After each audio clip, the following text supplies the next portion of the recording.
Rob G, we did have news today, and I'm not going to ask you to do anything in particular other than to tell us. Now it's protesting going on. Thank you, Rob. Appreciate that. I'm just Doing saying. solidarity, Rob G. I just don't- Racist. What? I didn't say anything. I'm trying not to be, so I'm asking Rob G to tell us the news of the day without ordering him to do it, without saying, asking as a I'm just asking as a friend. As a friend, Rob, I'll tell you what happened. Okay. You wanted to open the show with it because you had the wrong rundown in front of you.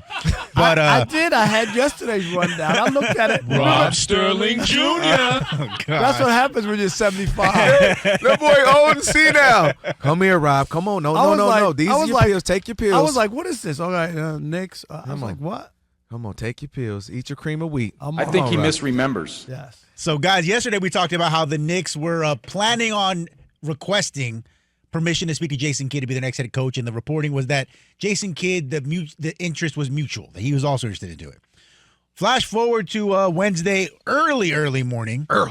And the Knicks did formally request permission to speak to Jason Kidd. They were flatly denied. Only problem is we found out about an hour later they had also requested to speak with Chris Finch from the Timberwolves. Denied. They have requested to speak with Ime Udoka from Houston. Denied. And then just before showtime this evening, they requested to speak with Atlanta Hawks head coach Quinn Snyder. Denied. Why? Oh, I'm sorry. So, guys, they are now 0 for 4 in their head coaching search. That's not even counting. Jay Wright already formally pulled himself out of the mix. Danny Hurley formally pulled himself out of the mix. All right, Rob G, man, you're stealing the talking points. My bad. We talked about Jay. Remember what I told you? Jay Wright is comfortably. Remember that? I said he's comfortably retired. Yeah, I don't care. He can have his whole squad on there. He ain't going because when you get out of coaching like that, you just burnt out. You know what I mean? Because he was won very too. It wasn't like he hadn't won. It was like I was right there. I'm good, right? I'm good. I can't do any better than this. And he just decided. You could get a tell for a guy like that. That's why I brought up from the Steelers. Bill Cowher. Bill Cowher's not coaching anymore. John Madden John Madden was a really good coach. When he went to Brooklyn, I'm not coaching. There are guys. Tony Dungy. We always thought maybe he'd come back. You'd be a name. You'd hear his surface. Like, man, that'd be a good look, and he just didn't. So there's some guys who did it. But this is just simply for me, Rob. Where again, my thing was, and I had been saying for years, even before we got into the postseason. This goes back even before you and I did this show, and I was doing other shows at other networks. Like, I'm not the biggest Tom Thibodeau guy per se. I mean, some of the issues that he had historically, they obviously showed up again with the Knicks, not playing the bench, playing guys so long that you had the Iron Man of the NBA and Mikal Bridges talking about, please give us a break. And you got the Iron Man complaining for a minute. It's like, ooh. So, but to me, my thing was, this is where I was saying, man, well, sometimes you kind of fall into something like, hey, this is kind of working out. And I was saying, well, what are the Knicks doing if Tom's not your guy? And I said that, and you said Mike Malone. I said, well, who else is out there? Like, what's the game plan? And we know Jim Dolan came out last couple months, and he said, one of the things I admit I think we've done wrong is we've always kind of freaked out and went for the shiny new thing. This is coming out of James Dolan's mouth. And what do we need to do? We always panic, and we try to go for the next big thing. And he said, well, maybe we might have something here. This is out of his mouth. They got a guy who's won 11 playoff games, who's got back-to-back 50 seasons, who got him to the Eastern Conference Finals, and who had something going. And one of the things I'm big on in all sports is an identity, Rob. I'm saying at least if you know this is what we hang our hat on, this is what we do, this is who we are. We knew they play hard. They never quit. No matter what they were down, they always found a way to come back. They fought hard. And you have an MVP caliber guy, obviously, in Jalen Brunson. And I was like, all right, fine, you're letting him go. But now it's confusing, Rob. They let him go, not with the game plan. They let him go, and everybody is treating him like Dikembe Mutombo. Can we talk to J. Kidd? Block. Can we talk to Quinn Snyder? Block. And Quinn Snyder ain't even did nothing. Chris Finch, block. Ime, I knew Ime wasn't about to get no. But having a conversation with people don't mean you're going to hire them. And my other thing is, you talk about all that. The bottom line and the reason that they decided to fire him is because they expected to go to the finals. When they beat the Celtics and they had home court and they were playing the Pacers, who were underdogs against Milwaukee, who were underdogs against Cleveland, and they had home court, and they lose not only game one, which they coughed up, one of the greatest chokes in the history of sports. You can't get fired off of that. You'll never get fired. And then to back it up, they lose game two at home. So that's why he got fired. They weren't looking to fire him. They just gave him a contract extension. But once you get in and you realize what just happened here, what happened to our franchise was a catastrophe. We were supposed to go to the finals where we haven't been since 1999. Prince was singing back then. That's what they were expecting. And that is what changed.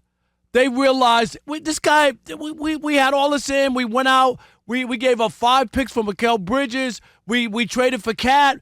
This was our window. This was our chance. And we didn't get it done. And then you talk to the players on the exit interview, and some of them probably had stuff to say. And they looked at everything and they said, you know what? We need to make a change. This whole idea that everything. What's the game plan, though? You have time to make a game plan. Everything is not. My point is, they weren't looking. They shouldn't have had anybody ready to go because that wasn't their original idea, was to fire him. But this is where I push back to you. No, well, let me just say. Go ahead. Once they realized that they needed to make a change, you make a change and you figure out. Everything's not buttoned up. Sometimes things happen and you realize they just gave him a new 3-year contract. There's no way they were honestly thinking that they were going to fire him, especially if somebody would have told you they went to the Eastern Conference Finals. But once they realized this guy is not going to get us where we need to go and the players have some real concerns, that's when they said, we're going to part ways, we're going to move on, and then see what happens. And that's why I don't have an issue with them. They can figure this out as they go along. That was not the plan. Here's my pushback. I'm not mad at if sometimes you go, hey, we just got to make a move, right? But here's where I'm mad. You can't tell me they expected to get to the finals when and that you losing the one game, right, in epic fashion, game 1 of the Eastern Conference Finals, when this is the same coach that beat the reigning world champions. So I can beat the world champions that nobody expected us to pick. Not a single person. But you can't beat the undefeated team. undefeated Let you go.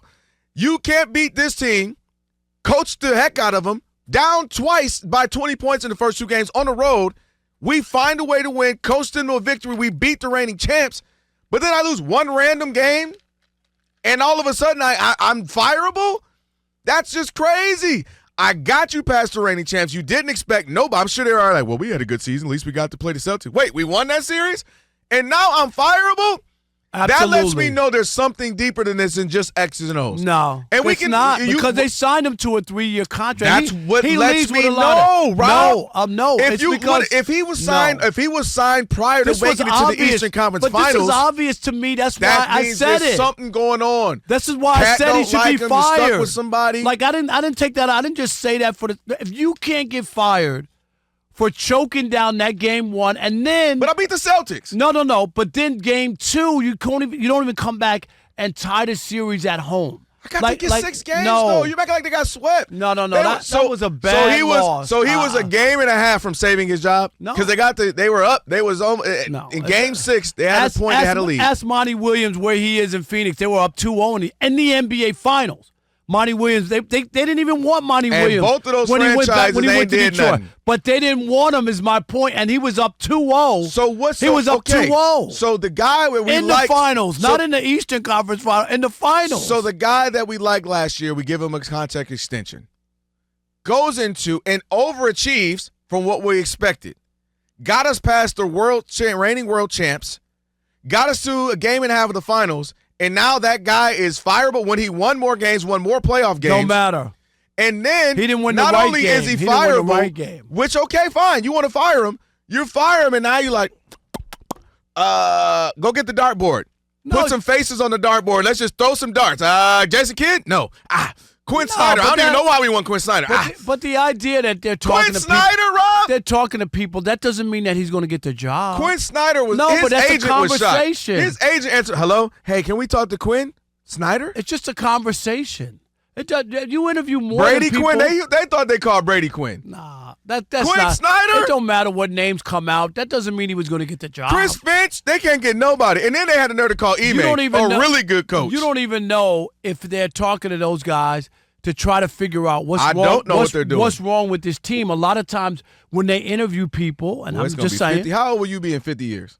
I'll be Because 45. that's going to be the next time they win a championship. You're going to be another 50 years. It ain't. We keep going for the next shiny thing. That's our all problem, I know James is Dolan said. Tim hasn't won anything. I mean, so Who? Tom Thibodeau hasn't won anything. I mean, maybe we would have won together. He hasn't won anything, and you're making it like they gave up like they gave up John Wooden or somebody or Popovich who won 5 championships or Pat Riley. I'm saying you Tom let him Thibodeau go, hasn't won anything, and you ain't got a game plan. They What do about, have a are they about game to go plan. get an AI John Wooden? What are they doing? They don't need to do that. All they need to do is do their due diligence, talk to as many people, and then you don't know. They might. Rob G, the you guy might get a they really phone call. want. Can you coach? I know you might coach your little daughter's team. Maybe they can call you because I don't know who else left to call, Rob. Who? You know what they're going to do? They're going to go get Mike Woodson. Because Mike Woodson has coached every team. He can come back to the Knicks, dye his the beard all up. I know, but, and call Mike Woodson. Can't believe this. You let him go and you ain't got nobody. Getting blocked from everybody. Getting called. How you getting sent to voicemail by everybody, Rob? I don't understand. The bottom line is it's not the process, it's who you wind up with. It's not the I don't process. know who they're going to wind up with. Well, you'll wait and see. Your whole notion that you had a coach you just signed to a new 3-year contract, you weren't prepared to fire him, but once you realize you're not going to get to where you need to and that he's part of the problem, I give an organization credit. All right, when the Pistons got rid of. If you bring up yes, when the Larry Pistons got, Brown, again, I'm diving Rick on this table. Carlisle. Why? Because all I'm saying is table. they went to the second round. They hadn't done it in years, and they still said, can we upgrade? Can we agree on this? Can we upgrade? Yeah, we can. Okay. Can we agree on something? Something. It ain't just X and O's. I think it's something else. It maybe, like you said, maybe it is. Maybe players.